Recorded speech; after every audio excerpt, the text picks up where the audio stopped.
My first section would deal with trying to think why Islamophobia now?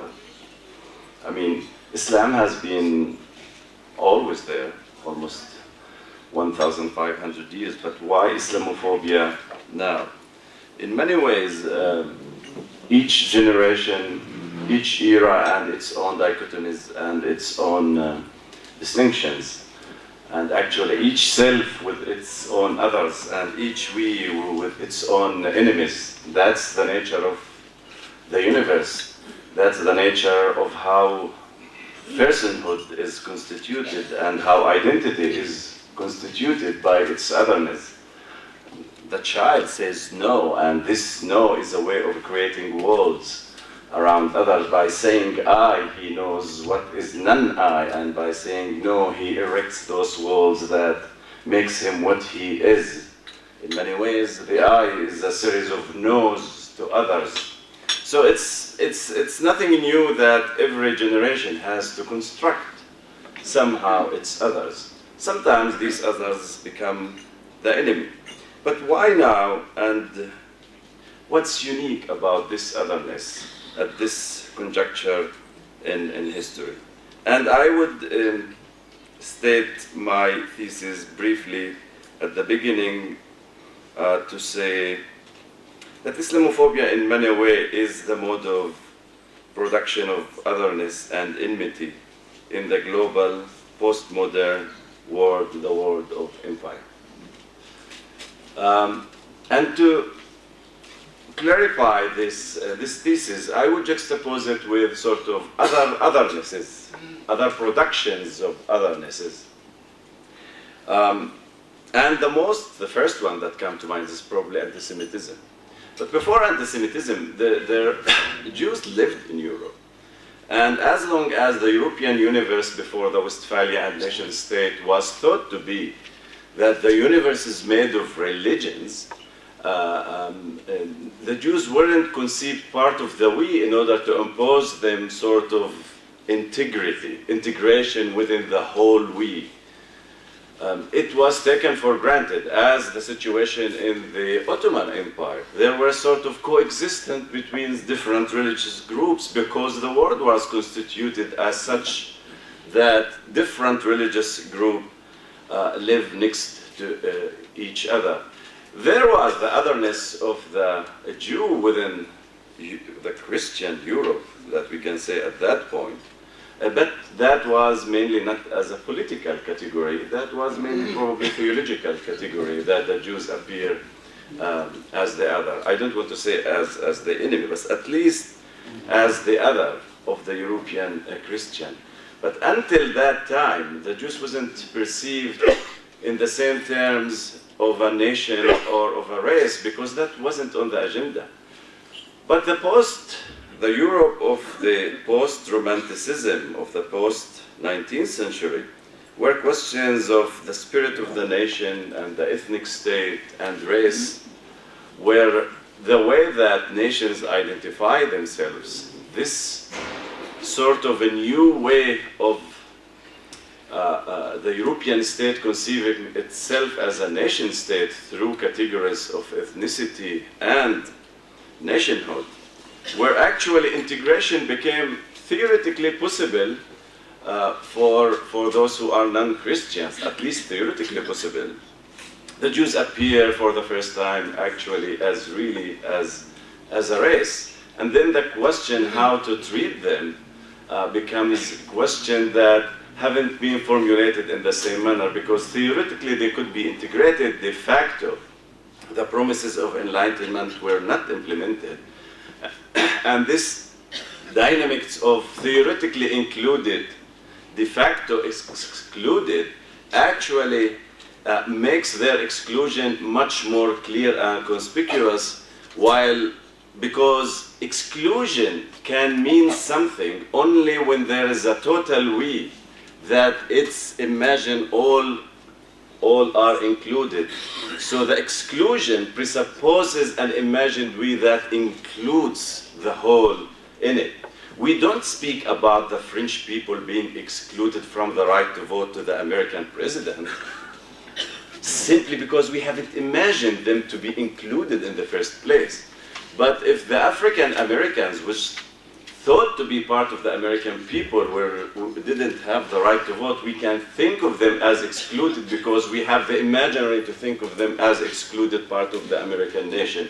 In this sense, the Jew of the 16th century wasn't thought to be included, and that's why he wasn't thought to be excluded in some sense. But the 19th century, with the rise of the mixture of ideas of enlightenment, of openness, and ethnicity, of closure, the tension comes to the surface, and the anti-Semitism comes to the surface toward the end of the 19th century, and the Jew becomes the ultimate other. This ultimate other comes against the background of the nation state and imperialism, not empire. For my talk, empire is something that goes beyond imperialism.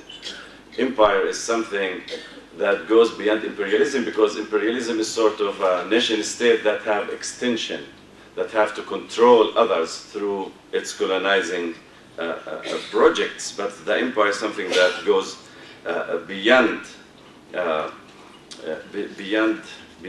imperialism.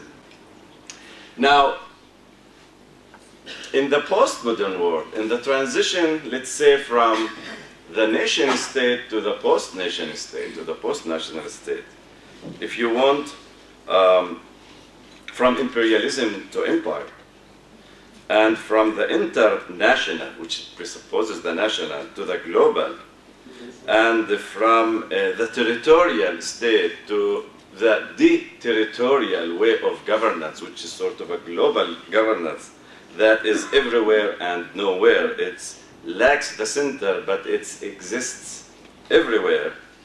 And this erosion of the nation state, how do we produce otherness in a stage where there's no clear nation state? What is the paradigm of otherness that we need in this post-national, post-modern globe? And I think in this post-national universe, deterritorized universe, where the main blocks are not nation states actually, but there are regional blocks.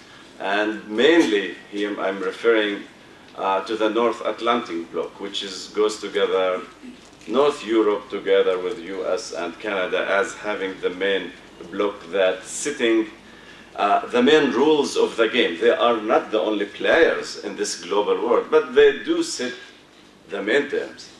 What is the otherness of this group? Now, the production of otherness is a necessary fact. I would dare to say, even in this forum, I mean, this is one of the, that's the easy way to do things. You just quote others. And I'm going to quote one who started as a great theologian, ended up as a great philosopher, who asked the question, why God created the universe, and why exactly at that point? Why not 2 minutes earlier or 2 minutes later? Why not 1 year before or 1 year later? And thinking of God as self-sufficient, why does he need the whole universe to create it? I mean, and one of the answers is otherness. God needs to possess himself into the materiality of the external world so it can mirror back to him and recognize himself as the creator of the universe. And in this way, the Almighty becomes materialized, and this way of mirroring is actually a way of defining himself vis-a-vis his creation. Without his creation, he's not a creator. So this othering is something that the way we identify ourselves. But in this post-global world, how do we identify the other? Now, there's no question now that the Jews have already integrated in European and American societies. They are not anymore threat to those countries, to the national projects. It's just regular to say American Jew or French Jew. I would even go and say, actually, the otherness of the Jew became sort of the identity of those places in the post-national world, because overcoming anti-Semitism becomes in itself the identity of those nation-states. The post-Second World War identity of the European nation-state can't think of themselves unless they incorporate what was excluded to be included in the post-national identity. Now, how can you construct the other when everything is sort of, the boundaries are being very fuzzy? You need something universal to counter something universal. And in this sense, the publication probably of Huntington of The Clash of Civilization, where the world is not divided into nation states anymore, the world is divided between civilization. If the Jew was the threat to the purity of the nation state, the Islam becomes the threat to the civilized world. And if the need was to expel the Jew from the nation state, the need becomes to expel the Muslim or the Islamist from the civilized world. So the question now that Islamophobia is the guardian of the purity of Europe, while anti-Semitism, while the guardian of the borders of France or Germany, and you name it. In this sense, there are continuities and discontinuities between anti-Semitism and Islamophobia. In one sense, both reflect the fear of others. That's the common thread of them. But historically, as a matter of appearing in the stage of history and the history of ideas, actually overcoming anti-Semitism